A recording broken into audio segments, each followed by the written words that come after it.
There are still way too many people that have no idea what to do late in their fantasy football drafts. That is not the time to be drafting some washed veterans, multiple defenses, multiple kickers, or some dude buried on a depth chart on a crappy team. You need to try to find some of those younger guys with increased roles. Remember, in fantasy football, we're chasing touches because touches equal points. So to help you out, here are 7 players that I'm grabbing late in fantasy football drafts in 2024.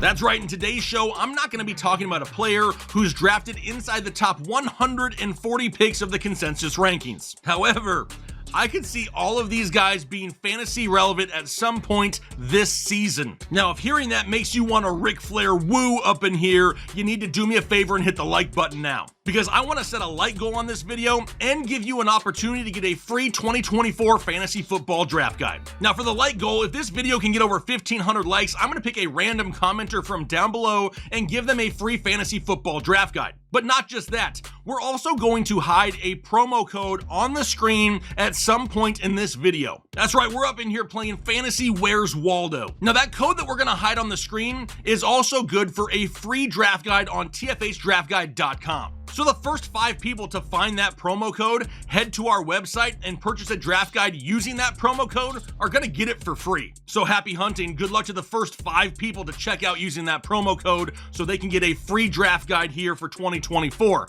But now is the time to turn on your brain, take some mental notes, and remember these deep sleepers in your fantasy football draft. And we'll start it off with the guy who will be the most expensive on draft day in this video, and he's currently ranked 141st overall by the consensus. It's Jaylen Wright, running back of the Miami Dolphins. And it really doesn't matter what platform you're looking at. Wherever you get your information from, there's going to be people who either don't believe in Raheem Mostert due to his age, or De'Von Achane due to his injury concerns due to his size. But if you have concerns about either one of those guys, then Jaylen Wright is an absolute must-have in fantasy football, yet he's currently the running back 45 overall. We know that head coach Mike McDaniel likes to use multiple running backs in his offense. He's done it every single year in Miami. We also know the Dolphins are one of the best overall offenses in the NFL. They put points up in bunches, but they are an offense that is absolutely obsessed with speed, and that is Jaylen Wright. He is a younger, bigger, and just as fast of a running back as Raheem Mostert and De'Von Achane. Now, we know that Mostert has never played a full season, and we know that last year De'Von Achane struggled to stay healthy because his smaller frame does him no favors. If anything happens to either one of those guys, though, Jaylen Wright is going to have a chance at a large role in a juggernaut offense. Now, last year, Miami ran the ball 456 times, which is right around league average. Their offensive line is improved, but most importantly, their defense is going to be improved this year as well. If Miami can take more leads late into games in 2024, we're going to see them running the ball a little bit more. More rushing opportunities only opens the door for more potential injuries to Raheem Mostert or De'Von Achane, who are still going to start the season with the bulk of the work. If they get hurt, Jaylen Wright is going to have a great opportunity. Now, I will say this, if you find yourself drafting De'Von Achane way too early, or Raheem Mostert, drafting Jaylen Wright is an absolute must. Because I will tell you, if either one of those running backs go down in Miami and Jaylen Wright gets this role, he will be the RB 45 drafted in the double-digit rounds that is going to have league-winning upside. Another guy is Rico Gathers of the Dallas Cowboys, currently 144th overall in the consensus ranks, and by now, everyone knows that Ezekiel Elliott is back in Dallas, and he is their current running back 1 this season. But we also know that Zeke isn't what he used to be. Now, of course, he may eat up some early down touches and reign supreme on the goal line, but I really don't see him being some workhorse-type running back like he was in the past. Think back just 2 years ago. That was the last time Zeke played for the Cowboys. He got solid volume on the early downs for sure, and he scored double-digit touchdowns that season. But that was also the year that Tony Pollard absolutely exploded in his secondary role behind Zeke. Then last year happened, and the Dallas run game wasn't that great with just Tony Pollard. Now they've brought back Ezekiel Elliott to be the hammer, and Rico Gathers to have a chance at that secondary role behind Zeke. Now, Dowdle is a very capable pass-catching running back. In only 2 games last year where he saw double-digit touches, he scored touchdowns in both games. He ended with 505 total yards and 4 total touchdowns on only 106 total touches. Then we have the scenario of what happens if Zeke goes down. It's not like he's some young, spry guy anymore there in the backfield. Who else on the depth chart is really going to challenge for large volume? Royce Freeman? Deuce Vaughn? No. Rico Dowdle is going to have a role regardless this season.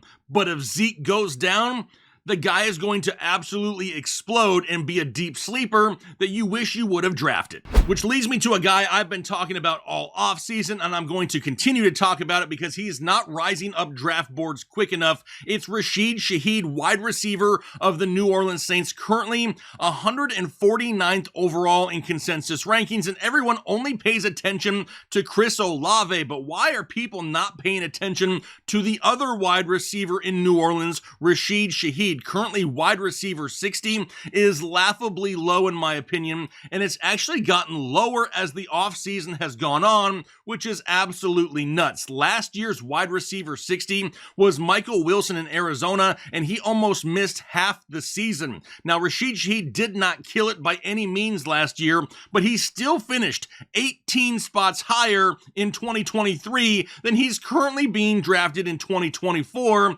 and now is going to have a bigger opportunity.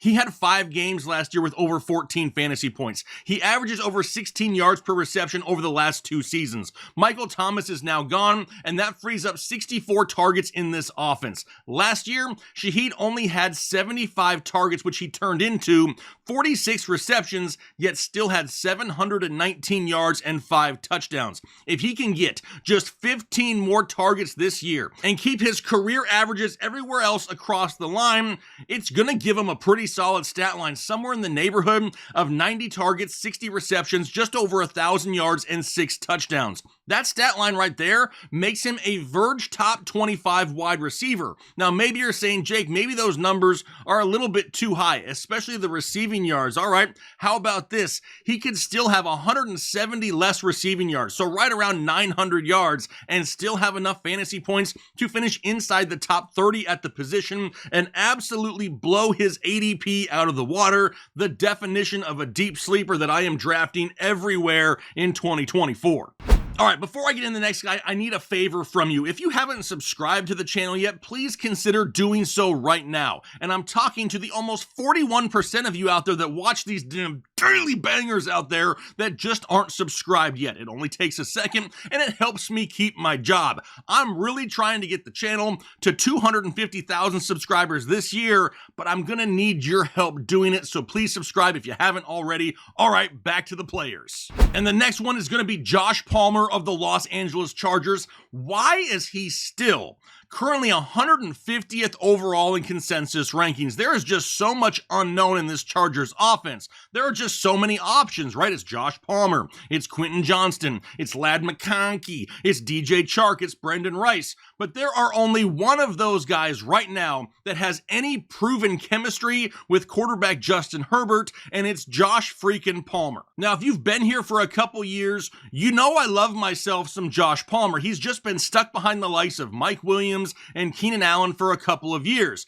Then he finally gets his chance last year, and he gets injured himself. But now is the time he can prove himself. It's a contract year. He's playing for a fat stack of cash. He doesn't have to do it all on his own in this offense either, which is okay. The other wide receivers in this offense are going to give the defense other players to worry about, which means more one-on-one coverage, more single coverage going the way of Josh Palmer. We've seen big plays. We've seen contested catches. We've seen 100-yard games. We've seen top 12 finishes from him before. And here is a fun stat for you. Josh Palmer has 5 games with 99 plus yards over the last 2 seasons. That is just as many games as Garrett Wilson, Michael Pittman, DK Metcalf, DeAndre Hopkins, and Terry McLaurin, and yet Josh Palmer has missed 8 games over the last 2 years. It's all going to come down to volume, but he's being drafted so late, well into the double-digit rounds, that there is no risk, but what there is definitely is a huge potential reward.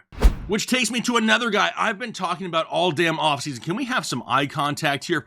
Pay attention. Quit ignoring Davian Wicks of the Green Bay Packers, currently 155th overall in the consensus rankings. And if you know anything about me, you know that I love myself some Jaylen Wright. I've been on that bandwagon for a while, and I'm still not hopping off of it. But there is a legit chance that Davian Wicks is the top weapon in the Green Bay passing offense this season. He showed in 2023 that he could get open. He showed that he could make defenders miss and then do something with the ball once it was in his hands. From weeks 11 on, Davian Wicks averaged 5 targets, 4 catches, 57 yards, and a half a touchdown per game. If you take that over a 17-game season, he would have ended up with 85 targets for 68 catches, 969 yards, and 8 tutties. He's the current wide receiver 63, 155th overall in the consensus rankings. Last year's wide receiver 63 was Odell Beckham, and he missed 4 games and scored single digits in 10 other games. We know that Christian Watson has proven that he cannot stay healthy and stay on the field. Jordan Love showed last year that he was a very capable quarterback, and he is already looking the way of Davian Wicks all camp. Steve Smith came out a couple weeks ago, said that Davian Wicks reminds him of Davante Adams. This is why people are starting to see him more and more and more, and people are paying attention, and you need to be one of those people. Forget about Christian Watson. The future of the Green Bay passing offense is Jaylen Wright and Davian Wicks as a super late round pick. He is a real deal sleeper.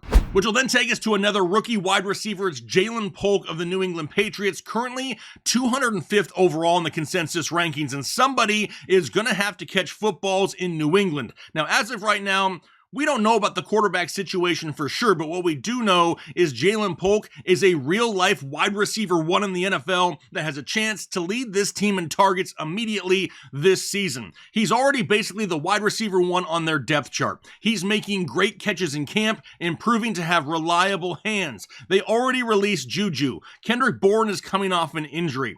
Polk has second-round draft capital from the draft this season. He can not only just move the chains, but he can bring in the deep ball as well. If any mixture of May, Milton, or Brissett, if they can just be average, we're going to see a lot of Ja'Lyn Polk in 2024. If you are unfamiliar with him, do yourself a favor. Go Google him on YouTube. Watch some of his game film. Watch some of his highlights. The kid is pretty freaking good.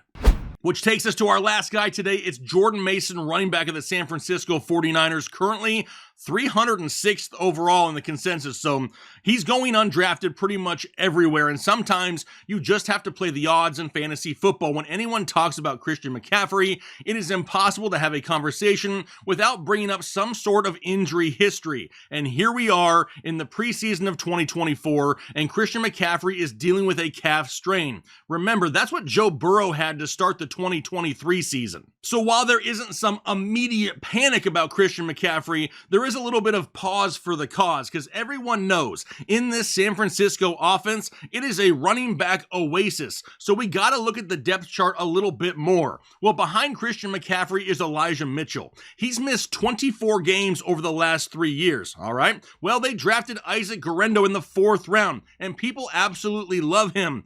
He's currently dealing with a hamstring strain himself. All right, well, they brought back Matt Breida.